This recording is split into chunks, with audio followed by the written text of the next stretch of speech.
Esto iba a costar nada más ni nada menos que 1 millón de muertos. Se había muerto 25.000 peruanos, era el comienzo de la lucha armada, pero esto debería costar 1 millón de muertos.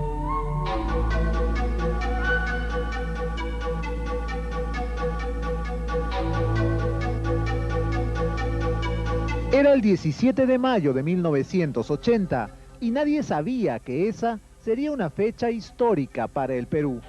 En las alturas de Ayacucho, Sendero Luminoso había emprendido un conflicto armado que al país le iba a costar 30.000 vidas. Sin embargo, ni la población ni las fuerzas del orden entendían bien qué significaba aquel simbólico atentado electoral en esa recóndita localidad llamada Chuschi. Nadie sabía tampoco quién era ese tal Abimael Guzmán. Mucho menos aún creían en ese desvariado proyecto comunista denominado la lucha armada. Durante sus primeros meses de vida en el Perú, nadie movió un dedo para detener la irreprimible evolución de Sendero Luminoso. Entonces aquí se da una gran paradoja. En el Perú, en los años 80, 81, 82, 83, nadie entendía qué era Sendero. Nadie entendía qué era Guzmán. ¿Y sabe por qué? Porque todos lo leíamos desde Lima. ¿Sabe cuál era el problema de Guzmán y de Sendero? Era que todo estaba leído desde Ayacucho. O sea, había una especie de desencuentro, de una especie de sintonías distintas. El 27 de diciembre de 1980, Sendero decidió despertar a los limeños con una imagen aterradora. Durante la madrugada, un pequeño grupo de senderistas colgó los cadáveres de media docena de perros en algunos postes de alumbrado público en el centro de la ciudad. Los transeúntes pensaban que se trataba de una broma de mal gusto. Cuando ves de repente en la avenida Tacna colgados unos perros que dicen Ten Xiaoping, hijo de perra, o cuando llegan a un pueblecito perdido en las alturas donde se llega después de 3 días a lomo de bestia y ven unas pintas tremendas que dicen vivan los 4 de Shanghái, entonces sencillamente no entienden y piensan de que hay un manicomio que ha escapado y que ha decidido tomar las armas. Para los agentes antisubversivos, los autores eran solo unos cuantos comunistas recalcitrantes que no representaban mayor peligro para esa democracia recién recuperada. Pues no había ningún manicomio. Había una insurrección que estaba cuidadosamente pensada, que tenía una estrategia predicada esencialmente en lo político, muy dividida, muy segmentada, quizá con un exceso de organización, y que les permitió, en base a eso y en base a atacar puntos ciegos dentro de la percepción y las defensas del Estado de la sociedad, crecer en pocos años en forma espectacular. Tiempo después, el expresidente Fernando Belaúnde sacudió a los peruanos en un discurso oficial. No hay por qué alarmarse, compatriotas. Solo se trata de acciones aisladas de un minúsculo grupo de abigeos. Bueno, nosotros nos enteramos de que Abimael estaba en esto cuando en el gobierno de Belaúnde, 80-85, se hablaba de que un doctor Abimael Guzmán, que enseñaba en la Universidad de Huamanga, había manejado un grupo de muchachos, de alumnos, pero había mucha duda en todo esto. No se sabía si era terrorismo, si era abigeos, como se decía en aquel entonces en el gobierno de Belaúnde, pero para nosotros fue una gran sorpresa. Indiferencia, ignorancia o simple indolencia ante lo desconocido. Lo cierto es que Abimael Guzmán, la llamada cuarta espada de la Revolución Mundial después de Marx, Lenin y Mao, ya estaba en la clandestinidad, a la batuta del Comité Central Senderista, dirigiendo las acciones de su letal organización subversiva.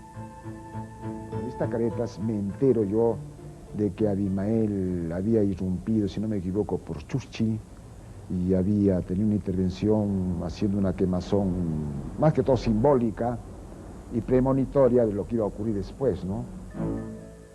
Sin embargo, la incredulidad de los peruanos en torno a la viabilidad de ese proyecto político radical disminuía conforme pasaban los días.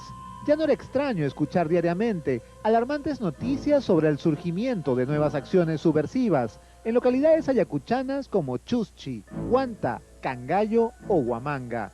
No era para menos, la guerra popular senderista, pese a quien le pese, se desplegaba con absoluta convicción.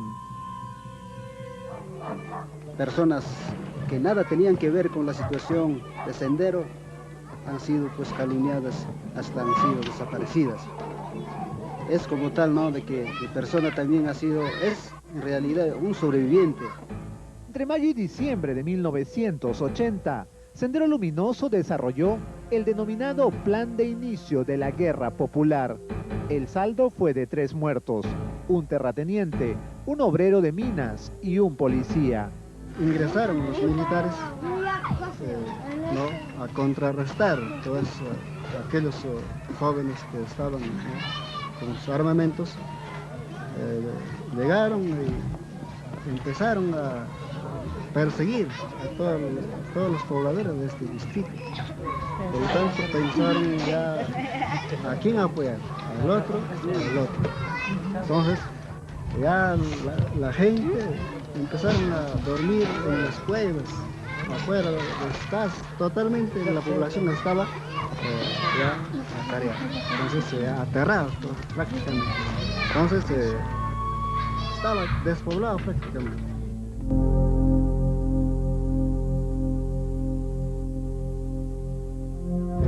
Empezaron a acusar a los violadores, a los abigeos, empezaron a amenazar y capturar, incluso mataron a varios abigeos acá en la plaza principal. Eso fue el más terror para toda la gente, ¿no?, que en su vista paciente han matado a todos esos señores. Pero ¿cuál era el objetivo de Guzmán y Sendero Luminoso? Avanzar del campo a la ciudad, desplegar la guerra de guerrillas y tomar el poder. Este es un grupo cuya estrategia política y militar de captura de poder se basa en conquistar el campo, para desde el campo crear un ejército guerrillero popular.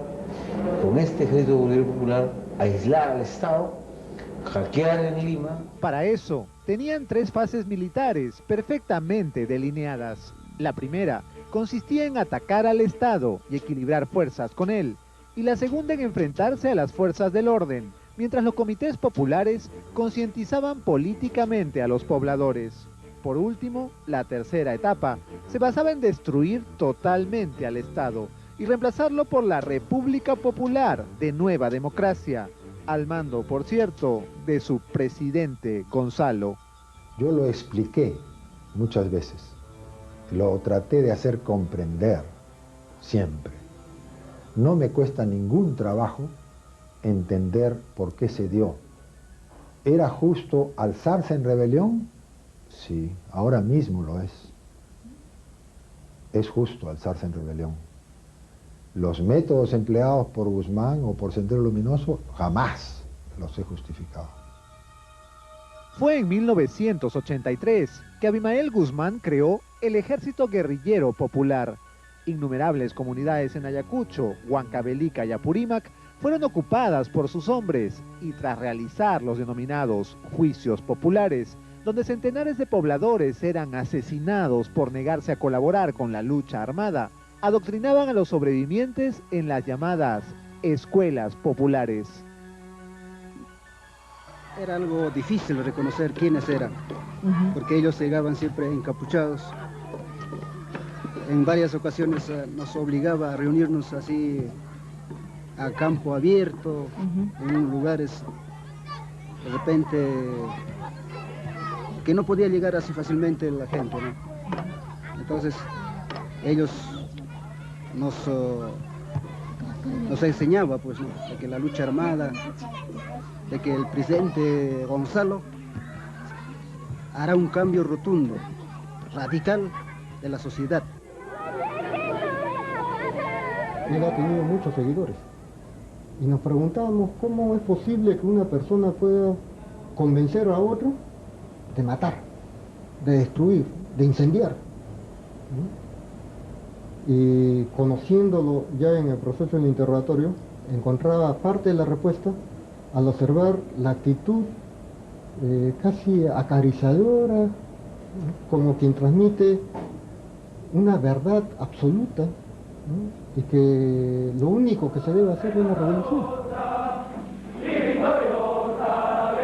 Nos decían, vamos a trabajar así unidamente, vamos a hacer reunión, vamos a trabajar así para nuestro pueblo, ya no vamos a estar pisoteados por los grandes, así dijo. A partir de entonces, las acciones senderistas adquirieron otro matiz. Para el presidente Gonzalo, ya no era suficiente inofensivas pintas senderistas o perros colgados en los postes de alumbrado. Había llegado la hora de los asaltos a comunidades indígenas, los asesinatos selectivos, la voladura de torres de alta tensión y la colocación de coches bomba en medio de las ciudades. Una macabra estrategia destinada a sembrar el terror entre los peruanos. El año 82, el 83 ya una exageración alta ya era. Bueno, ahí hubo ataques, hasta quemaron el consejo, hasta quemaron las casas, ya con eso ya nos han vengado, señor.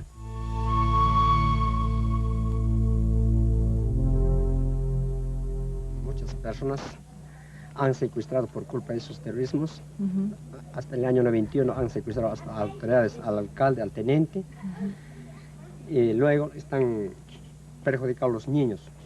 Los niños quedaron huérfanos, abandonados hasta sus esposas.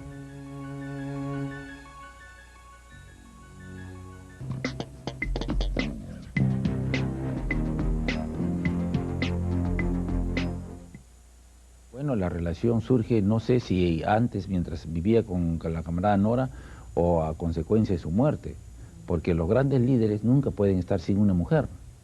Movimiento femenino, femenino, movimiento femenino popular.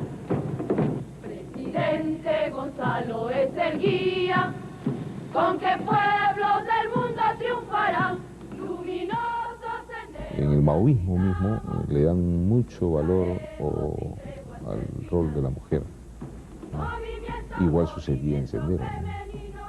Y más aún que las mujeres senderistas demostraron pues tener un poco más de pasión, convicción que los hombres. En este caso, ellas manejaban los destacamentos armados, daban el tiro de gracia incluso, ¿no? Las mujeres, y se entregaban con pasión a la causa, ¿no? Tal es así que esto explica por qué Guzmán está más rodeado de mujeres que de hombres. A mediados de los 80, a pesar de la ausencia de herederos dentro de su familia, Augusta Latorre, la camarada Nora, no solo era la esposa de Abimael Guzmán, era también la número 2 de la organización subversiva que él comandaba y el principal soporte afectivo, anímico y político del llamado Presidente Gonzalo. La base del matrimonio de Guzmán era una base normal y de afecto, de amor mutuo. Ahora, eso se consolidó, me parece, por la comunidad de ideales políticos. Nunca se vio un gesto, ¿no?, de manifestación sentimental en la vía pública, ¿no? Cuando se los veía caminar por las calles de Ayacucho parecían ser dos personas, como digo, un poco independientes, personas ajenas en lo sentimental, porque a ella se le veía con los brazos cruzados y a Guzmán se lo notaba permanentemente con un libro en la mano o en el sobaco, ¿no? Augusta Latorre constituía una piedra angular en la vida de Guzmán. Prácticamente sin que el número 1 de Sendero se diera cuenta, otra inteligente mujer comenzó a interesarse por él. Se llamaba Elena Iparraguirre y tenía muchos ideales procomunistas. Ella pasaría a la historia como la camarada Miriam. Cuando lo escuchó hablar a él en un discurso en la Universidad de San Marcos, allá por el año 77 más o menos, que hablaba sobre el rol de la mujer en el comunismo, se quedó prendada de él, dejó casa, dejó esposo, hijas y se fue con él. Entonces estuvo siempre como tercera, o sea, él, después de la Nora estaba la Miriam. Elena Iparraguirre se había casado, tenía 2 hijos y un hogar establecido.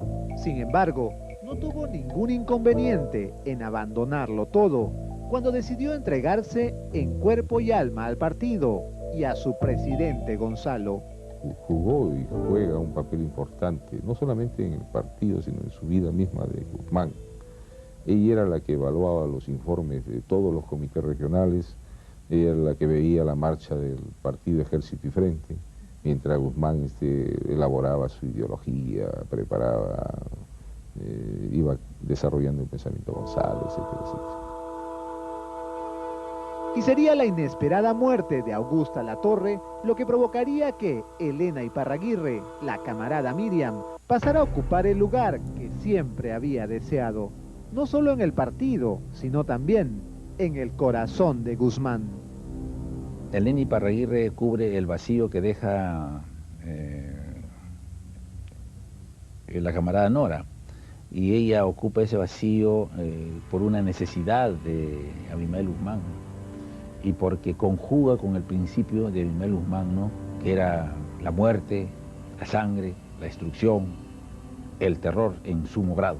Así como hay vidas secretas, también hay historias secretas en Sendero, ¿no? Historias como amores prohibidos, ¿no?, que causaron mucho problema a la organización. Dentro de eso está, por ejemplo, el amor prohibido de Yovanca con Tito Valle Travesaño. Ambos casados mantenían una convivencia, y eso hizo que el año 87 cayese una casa en Zárate. Pero hay una historia secreta que hasta ahora no ha sido esclarecida, la muerte de Nora, por ejemplo. Según algunos informes policiales, Augusta Latorre, aquella exestudiante de pedagogía que se transformó en la camarada Nora, apenas comenzó la lucha armada, falleció repentinamente en 1988. La historia alrededor de su extraña muerte está basada en 2 hechos absolutamente insólitos. A pesar de que fue enterrada por sus compañeros, nunca se recuperaron sus restos y, pese a que no murió desamparada, jamás explicó oficialmente el motivo de su fallecimiento.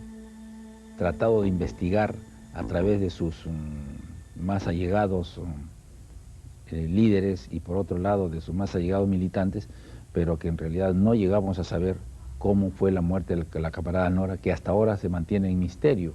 Nunca se supo realmente por qué murió Nora. ¿Y de dónde se enterró? Tampoco. Llegamos a una casa, pero ya un poco tarde, ¿no?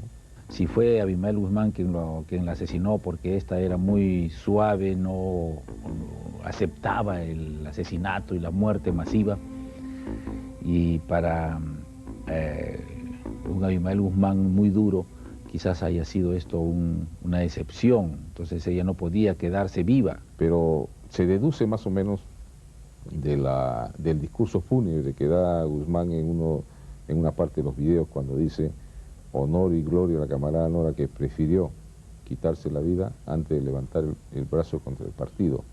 Esto más o menos deducimos de que pudo haberse suicidado. Ahí está bien.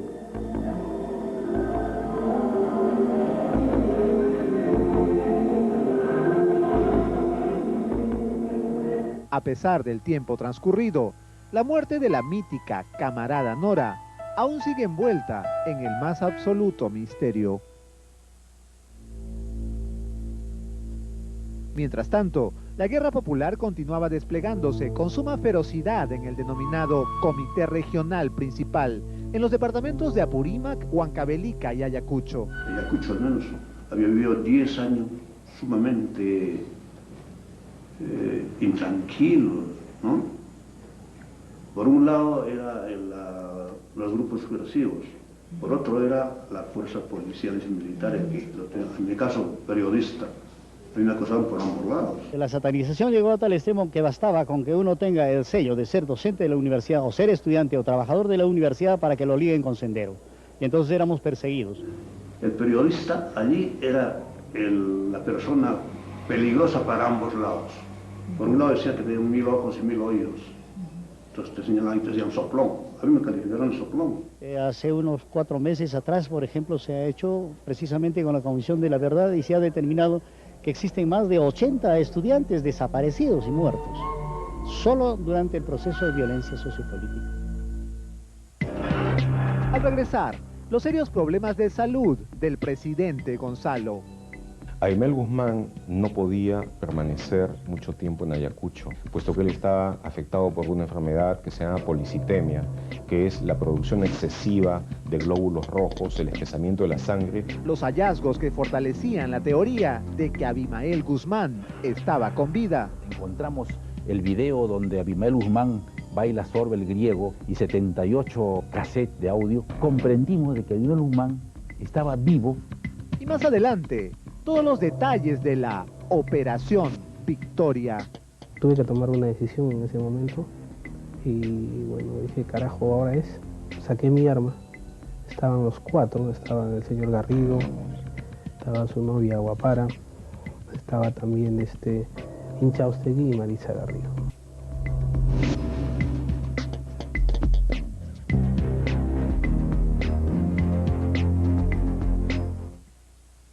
Yo creo que más ha hecho la oposición en vincularla a mí para hacerme daño. Era 1988 y el gobierno del presidente Alan García era el principal blanco político de la subversión.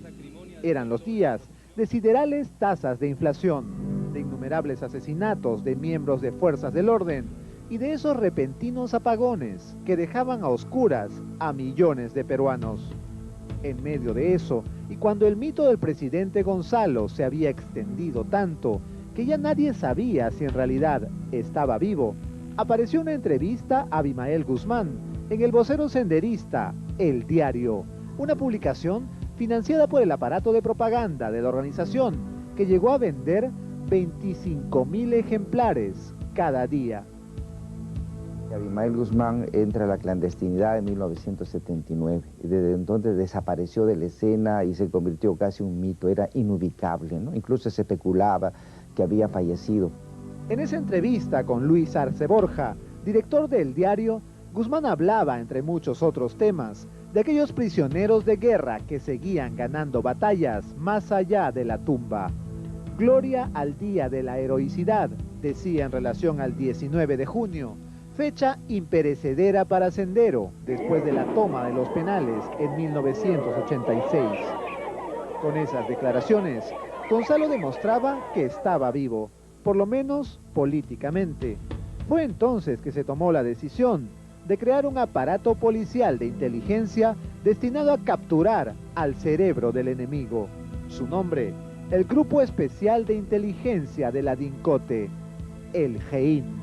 El GEIN eran 82 hombres, y tanto el que realiza un análisis en el escritorio, como el hombre que vigila en la calle, como el hombre que realiza una captura, forma parte de un engranaje global, ¿no? Y es todo el equipo. En muy poco tiempo, aquel pequeño grupo de hombres destinados a encontrar al cachetón, que es como Abimael Guzmán fue rebautizado por los agentes de la policía, obtuvo resultados prometedores. Fue en enero de 1991 que el GEIN allanó un par de viviendas en Lima. El operativo fue clave para el futuro de Gonzalo y Sendero Luminoso. Cuando incursionamos a la casa de la avenida Buenavista, a 4 cuadras del Pentagonito, donde encontramos efectivamente la documentación inmensa, vale decir, fue el centro mismo de Sendero Luminoso. Fue el comité central a donde nosotros llegamos. Pero no se trataba solo de valiosos documentos que revelaban la estructura de la organización, las identidades de la mayoría de sus miembros y los planes operativos de sus futuras acciones subversivas. Allí también se encontró un video casero que registraba una verdadera jarana senderista y pasaría a la historia gracias a su peculiar banda sonora y a los insospechados protagonistas de la danza. Ahí apareció todo el comité central de Sendero Luminoso con Abimael a la cabeza bailando sobre el griego. Cuando uno ve el video sobre el griego, todos están uniformados con un uniforme azul, que era el uniforme que usaba la juventud comunista en la época de Mao Zedong. Que quizás ese haya sido el mayor incentivo que tuvimos los policías contraterroristas, porque demostraba que no era un mito, era una persona que estaba viva, ya que se le había dado por muerto se rumoreaba que estaba muerto desde el año 84.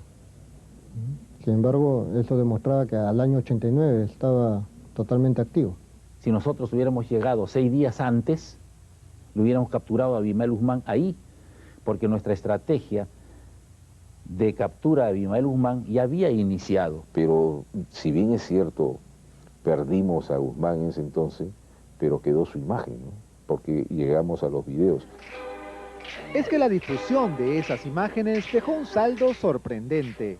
Aquella danza de película griega asesinó a ese mito inalcanzable llamado Gonzalo y convirtió a Abimael Guzmán en un personaje de carne y hueso, es decir, en un individuo que, como cualquier otro ser humano, debía tener un lado vulnerable.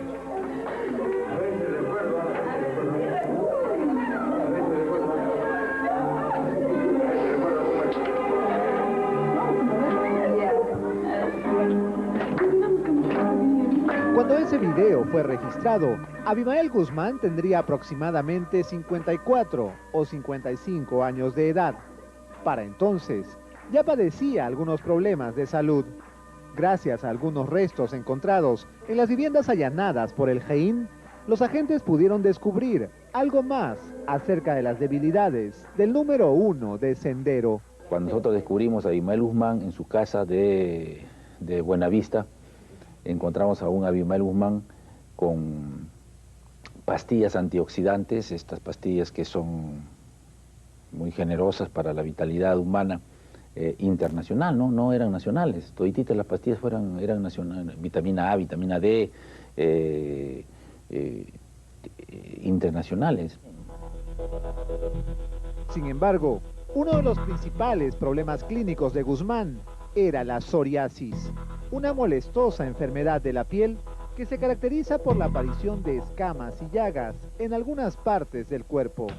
La psoriasis no era una enfermedad que le impidiera estar en la altura, no era una enfermedad que le impidiera moverse. La policitemia, en cambio, sí. Debido a que Abimael padecía también de policitemia, no pasaba mucho tiempo en la altura. Eso le podía ocasionar problemas de tensión arterial y una deficiente irrigación cerebral. Precisamente por eso, por una recomendación clínica que los efectivos de la DINCOTE desconocían, Guzmán no tenía más remedio que pasar largos periodos escondido en casas ubicadas en barrios residenciales de la capital. Lo que el presidente Gonzalo y su buró político ignoraban es que esa circunstancia también provocaría el desmoronamiento del Comité Central Senderista. La fase final del denominado Plan Victoria comenzó gracias a la detención de Luis Arana Franco, alias Sotil, ex responsable de la Academia Preuniversitaria César Vallejo y jefe de Economía de Sendero, quien sin siquiera sospecharlo, llevó a las agentes tras los pasos de dos personajes ciertamente importantes para su organización, Carlos Inchaustegui y Maritza Garrido Leca. Ambos, el ingeniero y la bailarina de danza moderna, eran a mediados de 1992 los guardianes de Abimael Guzmán en una casa en Surquillo. Llegar a esa casa fue todo un proceso de investigación, ¿no? Que incluso hay de por medio una playa de estacionamiento, ¿no? Donde el Arana Franco nos dice que estuvo un 4 de abril en una casa. Uno de los guachimanes nos dicen que vivía el ingeniero Carlos, identificamos que era Carlos Inchaustegui y que ese ingeniero lo había visto también saliendo de una panadería por Surquillo. Llegamos a la panadería, esperamos y efectivamente filmamos la salida, la compra de panes que hacía este sujeto y que entraba a una casa en los Sauces. O sea, es todo una trama de investigación, una novela prácticamente, ¿no? Para llegar a los Sauces. Cuando llegamos a los Sauces pusimos una vigilancia fija. Ya instalados frente a la casa, los agentes del GEIN iniciaron sus pesquisas desplegando todas las técnicas de investigación que habían desarrollado en casi 3 años de labor a puerta cerrada. Una de ellas, por ejemplo, fue camuflar un elemento de la DINCOTE en un camión que recogía la basura. Cuando eran papeles importantes, tampoco lo arrojaban en la basura, ella caminaba y buscaba un momento adecuado y lo arrojaba, ¿no? Entonces en una de esas ella sale a caminar y nuestra gente la vigila, la sigue y detectan que ella bota un pedazo de papel, ¿no? Lo bota y ese papel lo recoge la gente nuestra, ¿no? Y ahí decía, recuerdo bien, había un 3 romano SP, que era la tercera sección plenaria del CC, o sea, Comité Central. Entonces ese papel fue clave para nosotros, ¿no? Solamente podía llevarse a cabo un evento o una reunión de ese nivel con presencia de Guzmán, y después habían unas sombras que aparecían en la ventana, también el cabello, los cigarrillos de la basura.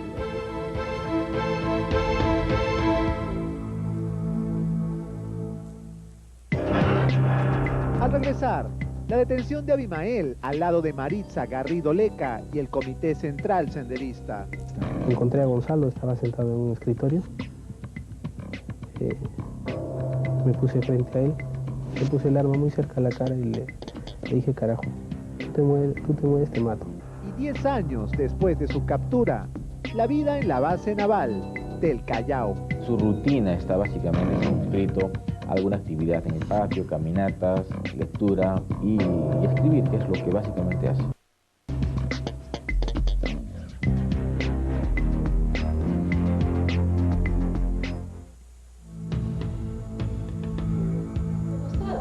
Se va a ir arriba y arriba y arriba, ¿ya? A la diagonal alta, a la diagonal alta. Los cabellos que ellos arrojaban también se analizaron, eran los mismos tipos de cabellos, claro que habían otros cabellos diferentes. Nosotros detectamos que habían cabellos de hombre, uno, y los otros eran de 3 o 4 mujeres. Una noche uno de los chicos observó que a través de las cortinas del segundo piso, ¿no es cierto?, se movía como un cuerpo, ¿no es cierto?, que no respondía a las características de Carlos Inchaustegui, ¿no? Tenía más volumen, un poco más de talla. Era suficiente. El momento clave ya había llegado. Era la noche del 12 de septiembre de 1992 y los efectivos del GEIN estaban convencidos de que en esa casa de 2 pisos estaba Abimael Guzmán, junto con varios miembros de la cúpula senderista. No era necesario esperar más. La orden la tomábamos prácticamente 3, ¿no? Éramos como una criada siempre, ¿no? En este caso el general Marco Miyashiro, entonces coronel, yo y el coronel Valencia, que éramos prácticamente los 3 en comando. Sin embargo, también hubo una pareja de policías que resultó clave para concretar la operación.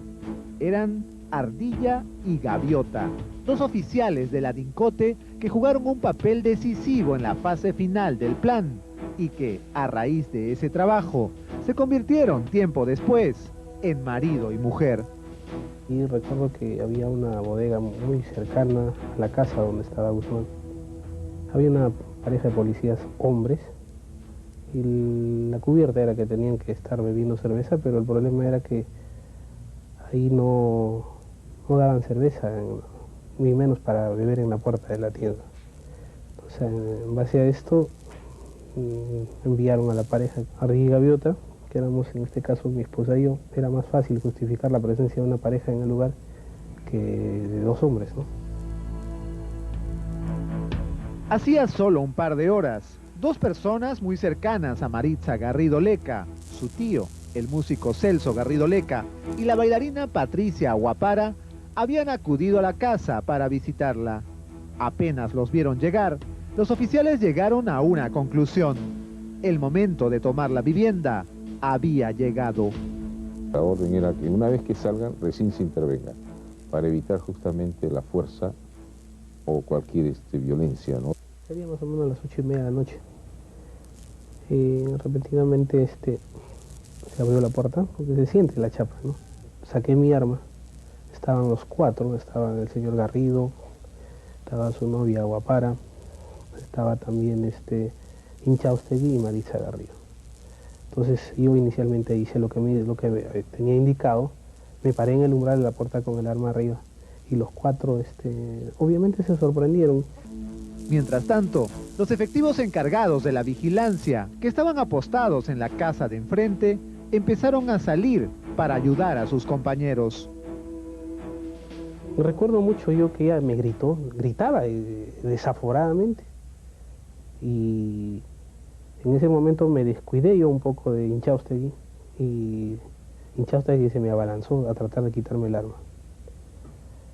Al ver esto, Gaviota reaccionó y hizo un disparo al aire, y con este disparo se aturdió Inchaustegui y pude yo botarlo al piso. En ese momento, los agentes presumían que Abimael Guzmán, el objetivo principal de la Operación Victoria, estaba en el segundo piso de la casa, al lado de Elena Iparraguirre, la camarada Miriam.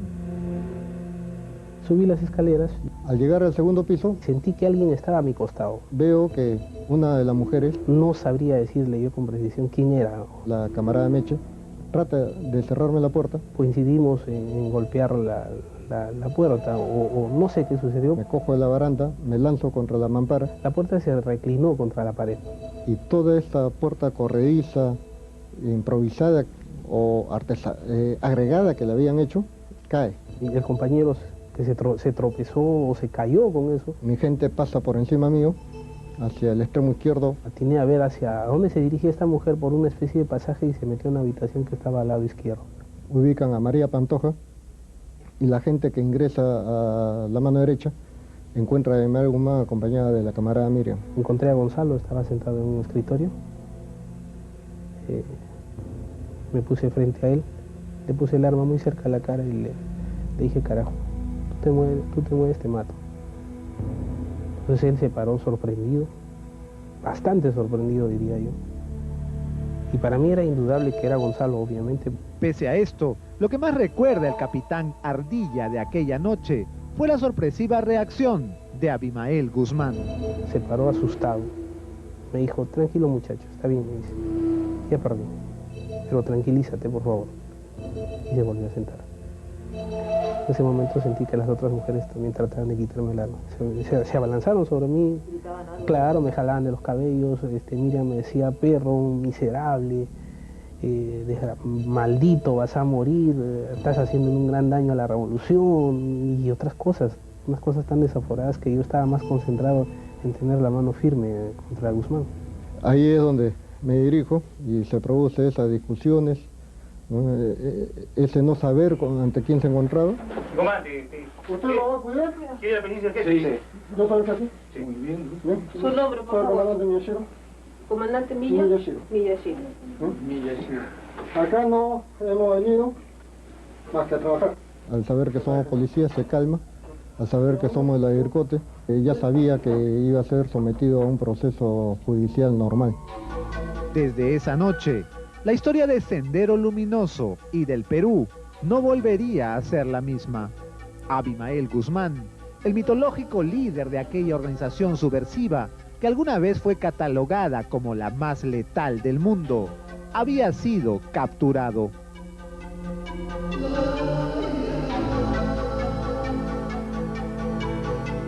Actualmente, Abimael Guzmán Reynoso sigue recluido en una fría celda de la base naval del Callao, al lado de su mujer, Elena Iparraguirre, la avesada camarada Miriam de Sendero. Son muy cercanos, comparten muchos ideales, se autoprotegen, diría, conversan mucho. Nunca he auscultado ningún aspecto vinculado a la intimidad, de modo que yo solo veo a dos personas que tienen una muy buena relación. Su rutina está básicamente circunscrito a alguna actividad en el patio, caminatas, lectura y escribir, que es lo que básicamente hace. 10 años después, ese hombre oculto tras los alias de Abi, Fidias, Champú, Álvaro, El Cachetón, o simplemente Gonzalo, ya debe haber asumido su verdadera identidad, la de aquel humilde arequipeño llamado Abimael. Además, ha tenido el tiempo suficiente como para revisar su apocalíptica historia más de una vez. Aquella que sedujo a miles de campesinos en busca de la toma del poder, que envolvió políticamente a todos los peruanos durante 2 décadas y que le costó al Perú más de 30.000 vidas.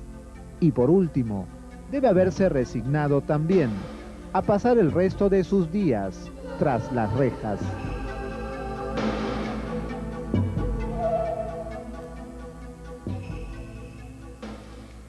Mientras en algunas ciudades remotas de Europa y los Estados Unidos, todavía hay grupúsculos de desorientados que salen a las calles a pedir clemencia para el cabecilla de Sendero Luminoso, los peruanos, que hemos sobrevivido a aquella nefasta época de coches bomba, apagones, toques de queda, asesinatos selectivos y masacres indiscriminadas, tenemos hoy la relativa tranquilidad que nos brinda la certeza de que Abimael Guzmán Reynoso permanecerá en esa fría celda de la base naval del Callao por el resto de sus días.